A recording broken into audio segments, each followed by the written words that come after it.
오늘 우리에게 주시는 하나님의 말씀은 시편 91편 1절에 있는 말씀입니다. 시편 91편 1절에 있는 말씀 다 같이 하나님 앞에 봉독해 올립니다. 지극히 높으신 이의 은밀한 곳에 거하는 자는 전능자의 그늘 밑에 거하리로다. 아멘. 기도하겠습니다. 전능하신 주님, 말씀을 전합니다. 오늘 말씀 가운데 함께 하시고 주님 은혜 주시옵소서. 이곳에 함께 하셔서 주님의 이름만이 높아진 전능자 하나님만이 이곳에 역사하시는 귀한 시간 되게 하여 주시옵소서. 감사드립니다. 예수 그리스도의 이름으로 간절히 기도드립니다. 아멘. 우리가 계속해서 하나님의 속성에 대해서 말씀을 듣고 있는데요. 오늘은 그 세 번째 시간입니다. 전능하신 하나님, 전능이다 라고 말씀하고 있는 하나님의 속성에 대해서 한번 알아보도록 하겠습니다. 전능이다 함은 모든 것이 능하시다는 뜻이죠.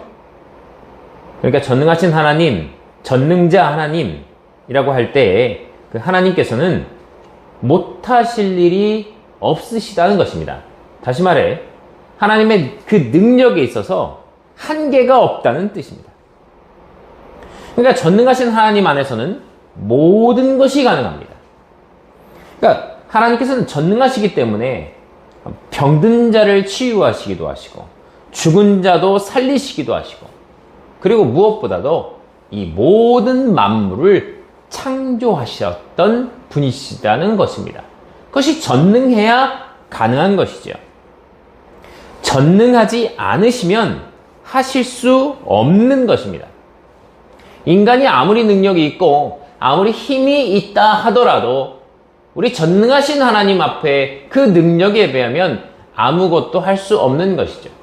그러니까 인간이 어떤 기적을 체험하고 기적을 경험하고 또 기적적인 일을 행하는 어떤 사람이 있다 손 하더라도 그것은 바로 하나님의 전능하신 능력을 힘입어서 하는 것이지 전능하신 하나님의 힘을 입지 않고서는 어떠한 목회자도 어떠한 은사 받은 사람도 어떠한 능력을 갖고 있다고 하는 사람일지라도 하나님 앞에서 겸손하게 주의 능력을 행하는 것뿐이지 주님의 전능하심이 없으시면 그러한 이적이나 기적도 행할 수 없다는 것입니다.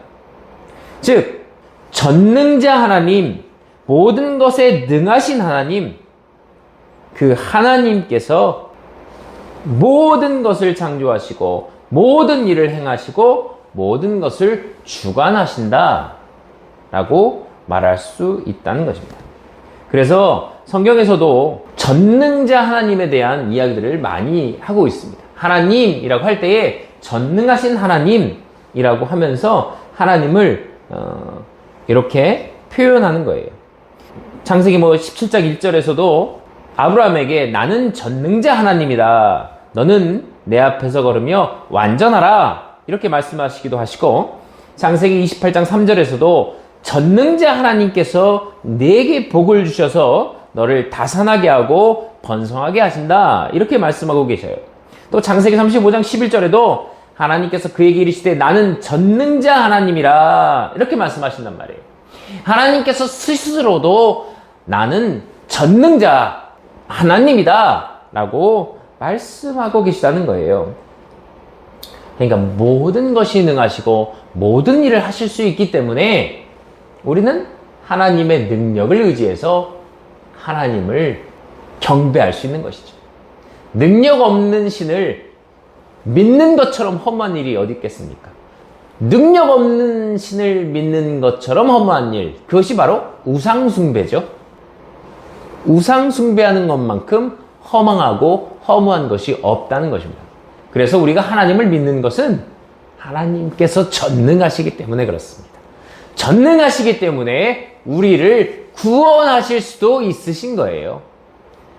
능력 없는 신을 믿는 것처럼 허망한 일은 없는 것처럼 우리가 하나님을 믿고 따르는 것은 바로 그분의 능력으로 인해서 우리가 구원받고 이 땅에 살면서도 그분의 능력에 의지하여 우리가 그 주님을 경험하며 살아갈 수 있기 때문에 그렇습니다. 이와 더불어 전능하신 하나님과 비슷한 의미로 쓰여지는 말 중에 전지하신 하나님이라는 말도 쓰기도 합니다. 전지하시다. 그런데 성경에서 보면 하나님께서 스스로 전지하시다라고 말씀하신 바는 잘 보이지 않습니다. 그런데 하나님께 전지하시단 말, 모든 것을 아신다 라는 말은 우리가 요한 1서 3장 20절에 보면 우리가 알 수 있습니다. 우리 말씀 한번 같이 보도록 하겠습니다. 요한 1서 3장 20절 말씀 같이 읽겠습니다. 이는 우리 마음이 우리를 정죄할진대 하나님은 우리 마음보다 크시고 모든 것을 아시기 때문이니라 라고 말씀하고 있어요. 자, 모든 것을 아신다. 모든 것을 아신다. 과거와 현재와 미래까지 모든 것을 아신다 라고 한다면 이게 과연 성경적일까요? 저는 하나님께서 이 모든 것을 아신다. 요한일서 말씀에 이 말씀하고 있는 내용은 모든 일을 아신다. 과거와 현재와 미래에 포함한 모든 것을 아신다. 라는 뜻이 아닙니다. 여기서 모든 것을 아신다고 하는 것은 하나님의 자녀인 우리의 생각, 우리의 마음, 또 마태복음 10장 30절에서 말씀하고 계신 것처럼 머리털까지 세신 바 되시는 우리가 알지 못하는 우리의 그 내면 상태, 우리의 행동, 우리의 일까지 다 아신다는 뜻이지 앞으로 일어날 일들에 대해서 아신다는 이야기가 아니에요. 이게 무슨 말이냐면 하나님께서 이 전지하시다라는 뜻이 하나님께서는 나는 모든 것을 안다라고 하실 때에 우리의 생각과 마음과 우리의 모든 것을 아신다는 것이지 앞으로 일들까지 안다라고 하는 것이 아니라는 말이에요. 그 얘기는 뭐냐면 모든 것을 아시면 하나님께서 아담이 선악과를 따먹을 줄 아시고 아담을 창조하셔서 인간을 죄의 수렁에 빠뜨렸다는 뜻으로도 보일 수 있기 때문에 그렇습니다.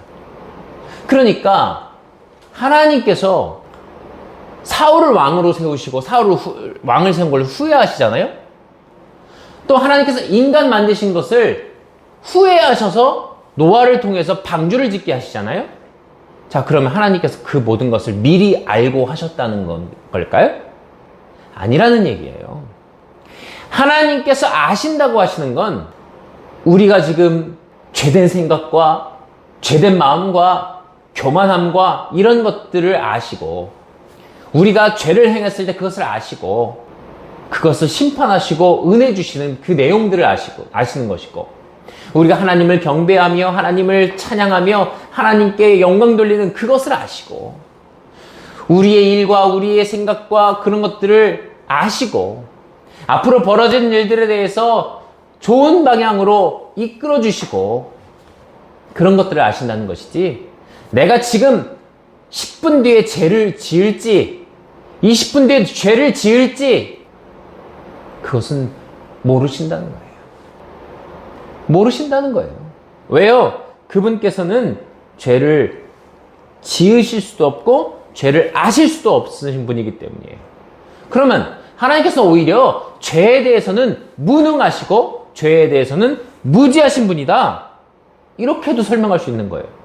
그러니까 전능하시고 전지하시다는 말이 공의와 거룩과 사랑에 대해서이지 우리를 사랑하시는 마음으로 우리를 아시고 우리를 사랑하시는 마음으로 우리에게 은혜 주시고 싶어 하시고 거룩하신 마음으로 우리를 죄에서 구원하시고 죄를 짓지 않게 하시고 공의로우심으로 심판하시며 그 죄에 대해서 우리가 구별되길 원하시고 거룩하길 원하시는 것이지 우리가 내일 사람을 죽일 계획은 아시겠죠. 그러나 죽일 계획을 갖고 있더라도 죽일지 안 죽이실지는 모르실 수 있다는 거예요. 그래서 가인이 아벨이 죽일 때까지 모르시는 거예요. 그래서 아브라함의 마음을 모르시니까 하나님께서 내 아들 이삭을 내게 바쳐라. 그를 테스트하시기 위해서. 왜요? 모든 것을 아시지만 확인하고 싶어하는 그 사랑의 마음 때문에 그 모르시는 것도 있다는 거예요. 그래서 하나님께서 우리가 하나님을 늘 사랑 고백하고 하나님께 기도하고 하나님께 경배드리며 하나님을 찬양하는 것을 기뻐하시는 거예요. 왜요? 왜요? 그걸 원해서 우리를 창조하셨으니까. 죄인된 우리의 생각과 죄인된 우리의 마음, 그런 것들을 하나님께서는 배워가신다고 했잖아요. 죄를 배워가신다. 인간을 통해서 죄를 배워가시는 하나님. 그러한 죄들을. 그래서 이스라엘 백성에게도 하나님께 상상하신 말씀이 뭡니까? 너희가 우상 숭배하고 나를 버리면 너희는 멸망한다. 이방인들에게 조롱거리가 된다. 그 말씀을 하시잖아요. 하나님께서 그들이 죄를 지을지 안 지으실지, 앞으로 죄를 더 지을지 아셨을까요? 모르신다니까요. 전능하셔서 모든 일을 하실 수 있지만 죄로 향해 가는 인간을 막으실 수는 없으시다는 거예요. 그래서 인간이 스스로 의로워질 수 있어야 된다는 거예요. 의로운 마음을 가질 수 있도록 인도하시지만 그 의로운 마음과 그 의롭지 않은 마음을 잡아주시기는 하나님께서 어렵다는 거예요. 왜? 죄로 향해 가는 쏜살 같은 사람의 마음을 제어하시기 어렵다는 겁니다. 그래서 하나님께서는 그 죄인들에게 구원받을 수 있는 조건을 만드시는 능력으로, 그것이 전능이죠. 구원하실 수 있는 분이 전능자죠. 그래서 구원자가 되시는 거예요. 전능하신 힘으로 우리를 구원하시는 그 조건, 예수 그리스도를 믿으면, 그의 흘리신 피를 믿으면 구원받는다라는 조건을 만드시는 것이 바로 전능자 하나님이시기 때문에 가능하다는 이야기입니다. 그래서 하나님께서는 우리에 대해서 모르시는 것이 많아요. 모르시기 때문에 전지하시다라는 표현은 어찌 보면 틀린 말입니다. 앞으로 일어날 일도 모르셔요. 앞으로 일을 모르신다니까요. 그러니까 사람이 죄질지 모르셨다니까요. 그러면 하나님께서 계시록을 통해서 또는 대언자들을 통해서 그럼 앞으로 일을 얘기하신 건 뭐냐? 모르시는 분이 어떻게 얘기할 수 있느냐? 이렇게 따지실 수 있죠. 자, 그런데 아까도 말씀드렸지만 하나님께서는 앞으로 일을 모르시는 것은, 다시 한번 말씀드리지만, 앞으로 일어날 일을 아시면 아담이 죄를 지을지 아시고 가인이 동생 아벨을 죽일지 아시고 사람들이 죄를 지어서 홍수를 일으켜 하시려고 인간을 창조하셨다는 말밖에 안 된다니까요. 그러니까 하나님께서 앞으로의 일어날 일들을 말씀하신 것은 하나님께서 앞으로 일어날 일들을 아시는 것이 아니라 하나님께서 앞으로 내가 할 일을, 내가 계획한 것을 알려주신 것뿐이에요. 하나님께서 하실 일을 알려주셔서 내가 마지막 때에 이렇게 하겠다라고 말씀하신 것이 계시록이고, 또 예수님께서 이 땅에서 공생의 사역을 하실 때에 앞으로 이런 일들이 일어날 것이다 라고 말씀하신 것은 내가 앞으로 이런 일들을 계획하고 있다 라고 알려주신 거예요. 그래서 예언자, 미리 말하는 것, 예언자나 선지자, 미리 알고 있는 사람들이라는 단어보다는 대언자, 하나님의 말씀을 대신 전하는 사람이라고 하는 것이 맞습니다. 그래서 예언자 이사야, 선지자 이사야 보다는 대언자 이사야 이렇게 말하는 것이 맞다는 거예요. 그래서 예언서가 아니라 대언서입니다. 왜요? 하나님께서 내가 내 독생자를 메시아로 너희에게 보내겠다 라는 계획을 갖고 말씀해 주신 겁니다. 앞으로 올 것이다. 내가 알고 있다가 아니라 내가 할 것이다. 그러니까 하나님께서 어찌 보면 전지하신 분은 아닙니다. 전능하신 분이기 때문에 그것을 하실 수 있는 분이죠. 그래서 전지하신 하나님은 틀렸어요. 틀린 말입니다. 하나님께서는 모든 것을 아시지 않아요. 하지만 모든 것을 계획하시고 모든 것을 하실 수 있는 분입니다. 그래서 전능자 하나님이에요. 그래서 하나님의 속성은 전지하신 하나님이란 말은 제가 쓰지 않아요. 전능하신 하나님은 하나님께서 스스로도 전능하다라고 말씀하시는 것처럼 그 전능자 하나님으로서 우리에게 앞으로 일들을 말씀해 주시고 앞으로의 계획하신 것들을 우리에게 공유해 주시는 어찌 보면 소통의 하나님이에요. 소통의 하나님. 우리와 말씀하길 원하시고 알길 원하시고 그래서 우리가 기도하면서 하나님께서 앞으로 일어날 일들에 대해서 우리 마음속에 감동으로 주시기도 하시고 어떤 이들에게는 말씀으로 전해주시기도 하시고 그런 것들이 바로 하나님의 전능하심을 나타내는 겁니다.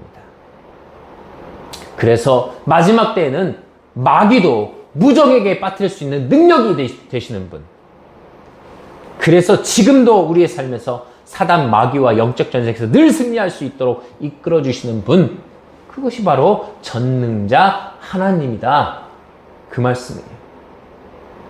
다시 한번 말씀드리지만 전능하시지만 전지하시진 않으세요.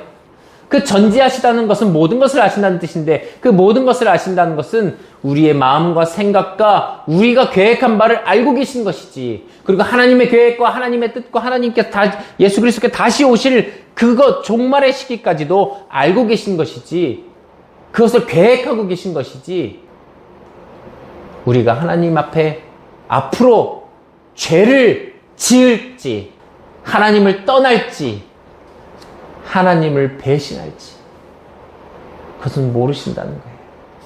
그래서 우리의 사랑을 확인하고 싶으셔서 내게 나아오라 그리고 내 말을 들으라 그러신 분이 하나님이시라는 거예요. 그래서 어떻게 보면 하나님께서 우리를 향하신 그 사랑이 안타까워요.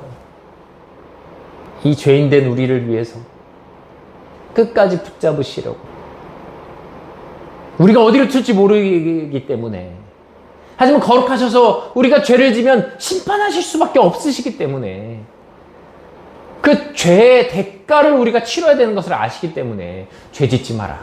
죄 짓지 마라. 나와 함께 하자. 죄를 졌으면 내가 건 조건을 충족해라. 너의 죄를 자백하고 어린 양의 피를 흘려서 계속하여라. 어린 양 잡기 어려우면 내가 독생자를 보내고 메시아를 보낼 테니 그를 십자가에 모든 피를 흘리게 할 테니 그것을 믿어라. 네가 장애를 갖고 있고 네가 행동하기 어렵고 선행을 하기 어려운 그런 사람들이 있으니 또는 너는 어릴 수도 있으니 어떤 어려운 조건이나 어려운 것을 하는 것이 아니라 너는 믿기만 하라. 네 믿음으로 너를 구원하겠다. 나는 전능자 하나님이다. 전능하기 때문에 네가 이것만 충족하면 너를 구원할 수 있는 능력자다. 그렇게 해라. 어찌 보면 사정하시는 것 같다니까요. 제발 칭을 받고 구원받아라. 그래서 하나님의 전능하심은 우리 안에 구원으로 나타나는 거예요. 그래서 제가 다시 한번 말씀드리지만 만세전에 우리를 선택하셔서 우리가 구원받을 자인지 육이 될 자인지 미리 아시고 그렇게 하셨다라는 칼빈주의의 교리를 저는 좋아하지 않아요. 하나님께서는 지금도 믿음의 조건을 거셔서 누구든지 믿기만 하면 누구든지 오케이라는 거예요. 누구든지.